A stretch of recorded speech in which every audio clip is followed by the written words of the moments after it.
Le tabagisme actif et passif a-t-il un impact sur la fertilité? Oui, absolument. Alors, la première chose, c'est, vous avez bien fait d'associer les deux, c'est de dire que le côté passif du tabagisme a également un impact sur la fertilité, moindre que le tabagisme actif, mais il en a un. Cet impact, il est de deux ordres. D'une part sur la sphère masculine et d'autre part sur la sphère féminine.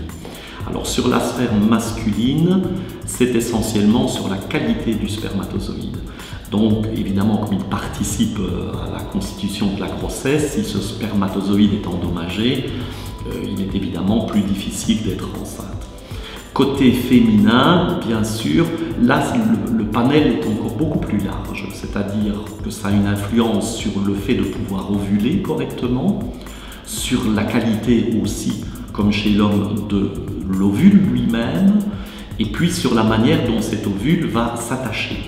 Donc c'est extrêmement important et c'est une incidence qui est démontrée actuellement absolument partout, y compris dans les techniques de procréation médicalement assistée, où le taux de réussite est moindre lorsque l'on a affaire à une maman qui fume, et a fortiori, puisque les effets sont cumulatifs, lorsque l'on a le père et la mère qui fument.